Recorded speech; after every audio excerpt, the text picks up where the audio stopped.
Ever get that feeling like you're standing somewhere and something huge happened like eons ago? I was hiking by Lake Superior once, and I totally had that moment. Is by this incredible rock formation, this Gunflint chert. It's known for having some of the oldest fossils of like early life on Earth. And I just remember thinking, wow, this rock has seen it all. So you're curious about the history of life on Earth, right? Well, today's deep dive takes us on this like 3 billion year journey, from single celled organisms to wellness. We're going to be using a stack of research articles and even some notes you jotted down to really unpack this massive topic. Think about it. Earth was a completely different place back then.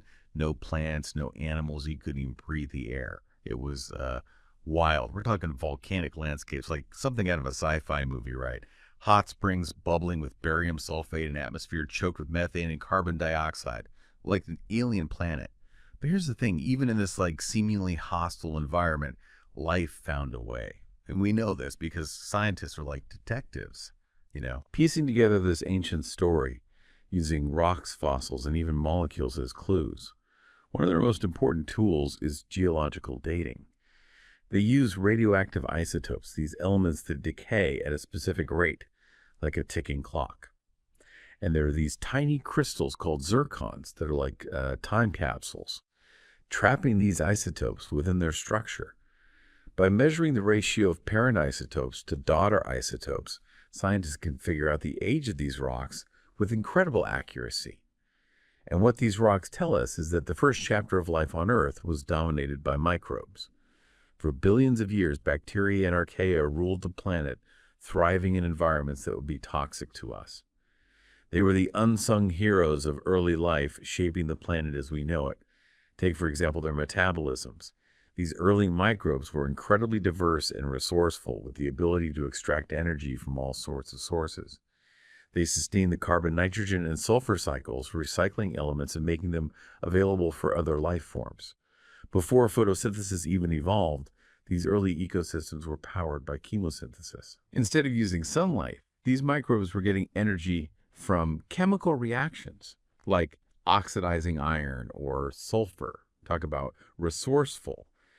Now, figuring out what these early microbes actually looked like is a whole other challenge. It's like trying to find a needle in a haystack, but the haystack is billions of years old and the needle is microscopic. I remember once examining some Warrawona chert with this paleontologist, Martin Brazier, in London. This chert, is a type of sedimentary rock that's known for preserving really ancient fossils.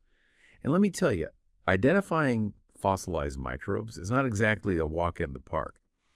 The problem is these things are tiny, and the rocks themselves have been through a lot over billions of years, right? So it's this constant debate about whether certain structures are actually fossilized microbes or just, weird mineral formations. The context is everything. But even if we can't always be 100% sure, the mere possibility that those tiny structures might be the remains of some of the earliest life on Earth, well, that's pretty mind-blowing, don't you think? And raises some really interesting questions. What were these early microbes like? How did they interact with their environment? And how did they eventually give rise to the more complex life forms we see today? These are the questions that drive scientists to keep digging deeper, to keep searching for those elusive clues that can help us understand the origins of life on Earth. Okay, so we've established that early Earth was a microbial world. But how did we go from an oxygen-poor environment to one where we can breathe? That's where the story gets really interesting, and that's what we'll be diving into next. So we've got this ancient Earth, right? A world ruled by microbes and no oxygen to speak of. How did we get from that to wellness? That's the $1 million question, or maybe the billion-year question. Well, the answer, at least part of it, lies with these remarkable little creatures called cyanobacteria. They were like the original photosynthesizers, the pioneers that figured out how to harness sunlight to make energy, and as a byproduct, release oxygen. Talk about a game changer. And one of the best places to see this revolution in action is in, you guessed it, the Gunflint chert. Remember that incredible rock formation I mentioned earlier? The one that got me thinking about deep time. Well, the Gunflint chert is about 1.9 billion years old, and it paints this vivid picture of this transition from an oxygen-poor world to one where oxygen started to become, well, a thing. It shows these layers of iron-rich sediments, evidence of a time when the oceans were saturated with dissolved iron. But then something remarkable happens. As you move up to the layers of the gunflint chert, those iron formations start to disappear. What does that tell us? Well, it means the oxygen produced by those early cyanobacteria was starting to react with the iron-forming iron oxides, essentially rusting the oceans. And as the iron got used up, oxygen started to build up in the atmosphere. It was a slow process, mind you, taking millions of years, but it had this profound impact on the course of life on Earth. But here's the thing. How do we know for sure that cyanobacteria were the culprits behind this oxygen revolution? And we're talking about events that happened billions of years ago, right? Well, this is where those molecular detectives I mentioned earlier come in. Scientists have discovered these molecules called 2-methylhopanes, and they're like fossilized fingerprints. These molecules are so specific to cyanobacteria that finding them is like finding, well, a fossilized fingerprint. Direct proof that they were there churning out oxygen and changing the world. Now, the rise of oxygen wasn't just about, making the air breathable for us billions of years down the line. It also had this profound impact on the evolution of life itself. Because you see, oxygen's a powerful oxidant, and it can be pretty toxic to cells that aren't used to it. So this oxygen revolution created this huge selective pressure, kind of like a cosmic game of survival of the fittest. And the winners of this game were the organisms that figured out how to not only tolerate oxygen, but actually use it to their advantage. And those organisms were, drumroll please, eukaryotes. You and me were eukaryotes. We're part of this lineage that evolved the ability to not only survive in an oxidated world, but actually thrive in it. But what makes eukaryotes so special, so different from those early bacteria and archaea? Well, for one thing, they're more complex. They have a nucleus, a membrane-bound compartment that houses their DNA, kind of like a control center for the cell. They also have all these other organelles like mitochondria and chloroplasts that perform specialized functions. Eukaryotic cells are like those fancy Swiss Army knives. They've got all these different tools for different jobs, while bacteria and archaea are more like your basic pocket knife. Still useful, but not quite as versatile. So where did these complex eukaryotes come from? That's where things get really mind-blowing, because the prevailing theory is that they evolved through this process called endosymbiosis. It's like something out of a science fiction novel. Imagine one cell engulfing another cell, but instead of digesting it, they decide to team up to form a partnership. And over millions of years, that partnership becomes so tight, so intertwined that they become a single organism. That's essentially what scientists think happened with mitochondria and chloroplasts. These organelles, which are essential for energy production in eukaryotic cells, were once free-living bacteria that got swallowed up by another cell. And get this, these organelles still retain some of their own DNA, a kind of molecular echo of their free-living past. It's like nature's ultimate collaboration, It's this mind-blowing fusion of different life forms that resulted in, us. Yeah. I remember reading about this for the first time and just being like completely blown away. It changes your whole perspective on life. It makes you realize that everything is connected. We're all part of this grand evolutionary tapestry. And speaking of evidence, we have actual fossils that support this endosymbiotic theory. There are these amazing fossils from China, from the Dushantou and Guizhou formations. They're about 600 million years old. They show some of the earliest evidence of eukaryotic cells, including red algae and these really cool things called cell fountain structures. It's like watching evolution in action. Of course, there's always debate in science, right? And the exact timing of eukaryotic diversification is still, being hashed out. The fossil record for microscopic organisms is notoriously tricky to interpret, and environmental factors like nutrient availability could have also played a role. But the overall picture is pretty clear. Eukaryotes emerged from this ancient microbial world, and they brought with them a whole new level of complexity and diversity. And that set the stage for the next big chapter in life's story of the Cambrian explosion. But before we get to that, let's take a little detour, because there's another fascinating chapter in Earth's history that might have played a crucial role in shaping the evolution of life. It's a story of ice, of global freeze, of a planet pushed to its limits. It's a story of snowball Earth. Okay, so picture this.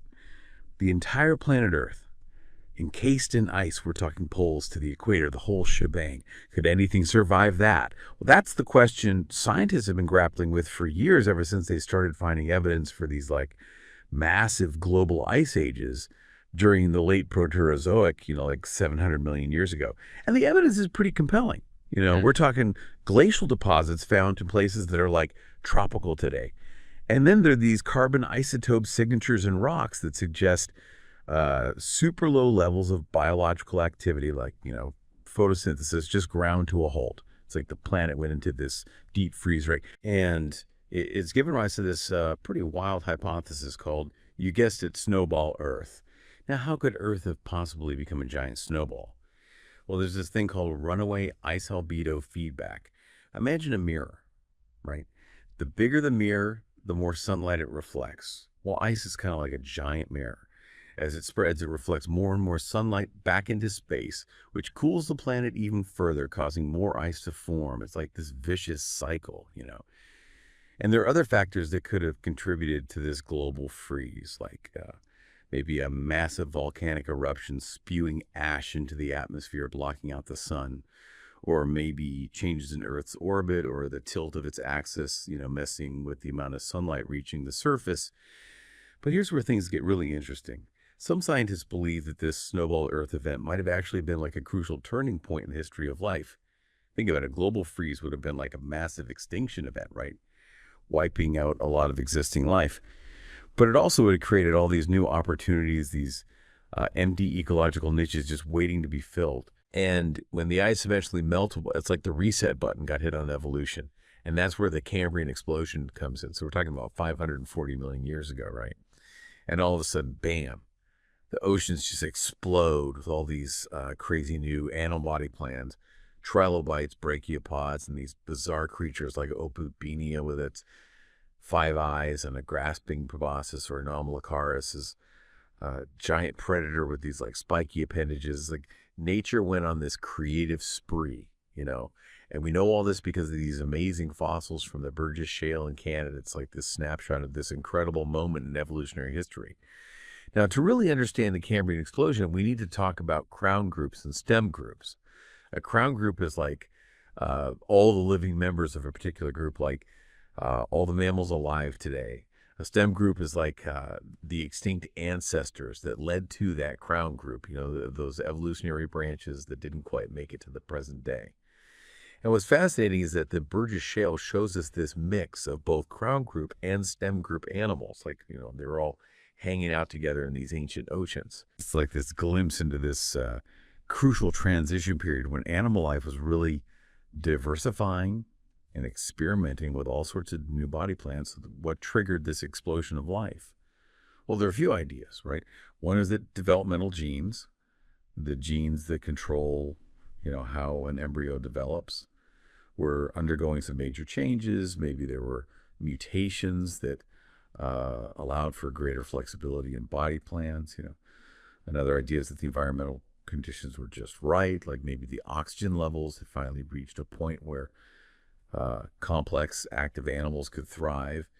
And then there's this idea of an ecological arms race, predator-prey relationships driving evolution.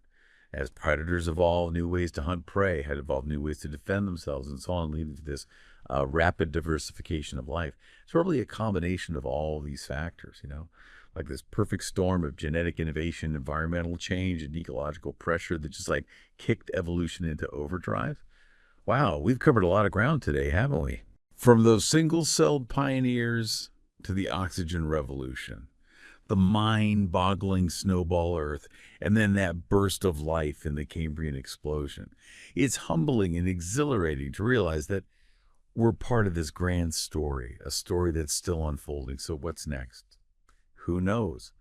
But one thing's for sure, the history of life on Earth is a testament to the power of resilience, adaptation, and, well, a little bit of luck.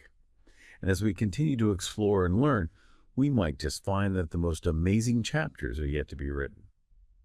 Thanks for joining me on this deep dive, and until next time, keep those questions coming. Keep that curiosity burning bright. Who knows, maybe one of you listening will be the one to make the next groundbreaking discovery in unraveling the mysteries of life on Earth. If you'll excuse me, I think I'm going to go find a nice spot to just sit and contemplate all this for a while. Maybe with a cup of coffee in hand. All this talk about billions of years has made me feel like I need a little caffeine boost.